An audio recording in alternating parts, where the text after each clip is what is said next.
ఒక్కసారి ఈ ఆలయాన్ని చూడండి. చుట్టూ పల్లెటూరు, పచ్చటి పొలాల మధ్య ఇలా నిటారుగా నిలబడిన 11 అంతస్తుల గోపురాన్ని చూస్తే ఎవ్వరైనా ఆశ్చర్యపోవాల్సిందే. నిజంగా మన ఆంధ్రప్రదేశ్ లో ఇంత అద్భుతమైన ఆలయం ఉందని మీలో చాలా మందికి తెలియదు. ఆలయ గోపురాలు మొత్తం రామాయణం, మహాభారతం, భాగవతం దృశ్యాలనన్నీ మన కళ్ళకు కట్టినట్టుగా చూపిస్తాయి.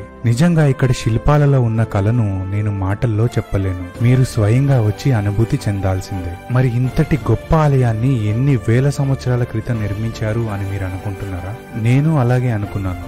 కానీ దీనిని ఏ రాజులు కాదు, 2 అన్నదమ్ములు నిర్మించారని, అది కూడా మన స్వాతంత్రం వచ్చాకని తెలుసుకుని ఆశ్చర్యపోయాను. ఇక్కడ 2 ప్రధాన గోపురాలు ఉన్నాయి. తూర్పు గోపురం 9 అంతస్తులతో 170 అడుగులుగా ఉంటే, దక్షిణ గోపురం 11 అంతస్తులతో 210 అడుగుల ఎత్తులో ఉంది. ఈ గోపురం పైకి ఎక్కడానికి మరియు దిగడానికి మెట్ల మార్గాలు ఉంటాయి. ప్రతి అంతస్తు పైకి ఎక్కుతూ మంచి విజువల్ ఎక్స్పీరియన్స్ ని పొందొచ్చు. ఇక్కడికొచ్చిన ప్రేమికులు గుడి గోడలపై ఇలా రాయడం నిజంగా చాలా బాధాకరం.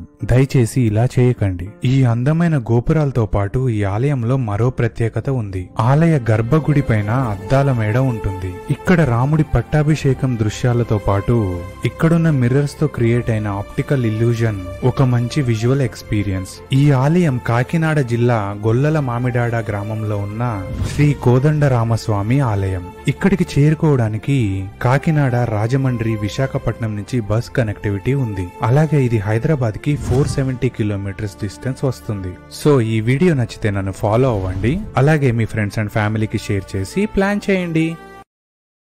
Download ShareChat.